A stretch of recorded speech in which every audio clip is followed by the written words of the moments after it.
Alors, ce qu'on va faire maintenant, on va dessiner un livre et je vais vous le montrer étape par étape. Et j'aime bien décomposer chaque fois, chaque partie.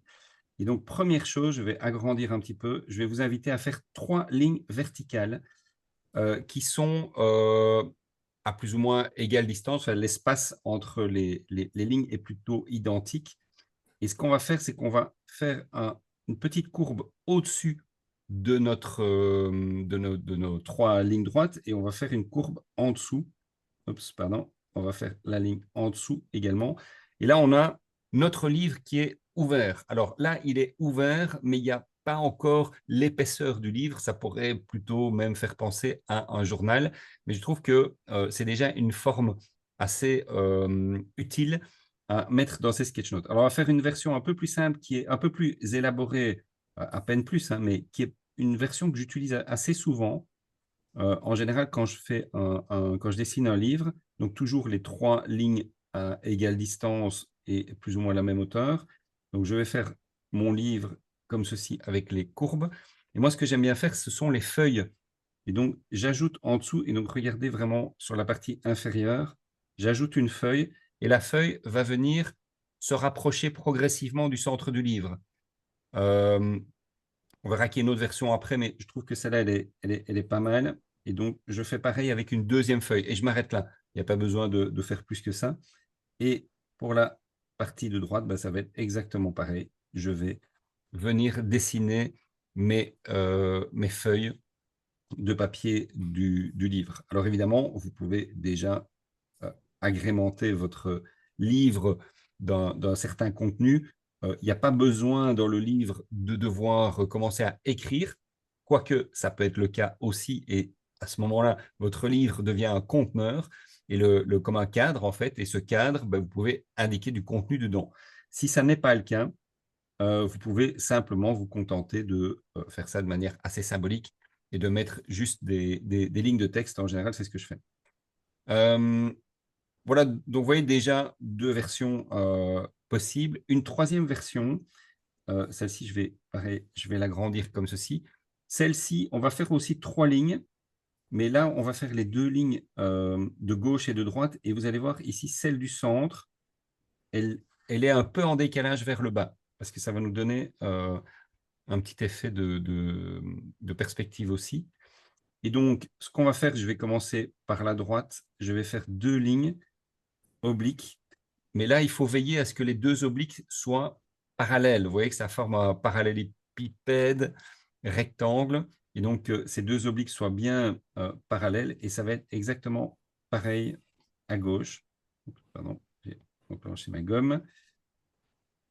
Voilà. Et donc, j'ai mes 2 côtés du livre comme ça. Et là, on va faire les feuilles derrière. Donc, si vous êtes arrivé jusque-là, je vais faire les feuilles, mais cette fois-ci, je vais pouvoir les faire sur toute la longueur, la hauteur du livre. Et puis, je vais quand même essayer de me rapprocher du centre du livre. Je trouve ça plus joli. Et je vais ajouter une deuxième feuille. Et il n'y a pas besoin d'en faire plus que 2. Au-delà, ça devient un peu trop chargé et ça peut être sympa, mais ça devient inutile quand on veut rester en mode minimaliste. Voilà. Et donc, du coup, vous voyez, de nouveau, j'ai mon livre qui, cela dit en passant, peut aussi être un journal, hein, donc ça peut convenir aussi. Et donc, de nouveau, soit vous en profitez pour écrire du contenu euh, intéressant pour votre sketch note ou pour votre affiche à l'intérieur du livre, ou alors ben, c'est juste l'idée de montrer qu'il y a juste du texte. Faites attention avec le texte, n'écrivez pas le texte à l'horizontale. Vous allez voir tout de suite en bas que ça pose un petit problème, puisque en fait on est à l'oblique, donc on doit respecter la perspective.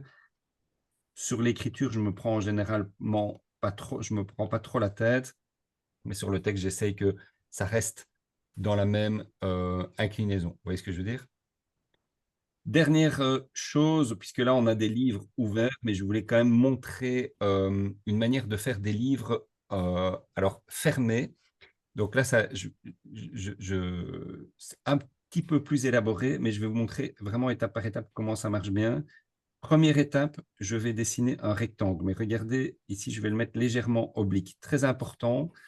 Je vais même prendre un couleur orange pour bien vous montrer que c'est les deux lignes horizontales ici, elles sont vraiment horizontales. Il n'y a que les obliques ici qui sont obliques. Mais ce que je veux dire, c'est que la ligne du haut et la ligne du bas, elles sont vraiment bien à l'horizontale, en fait.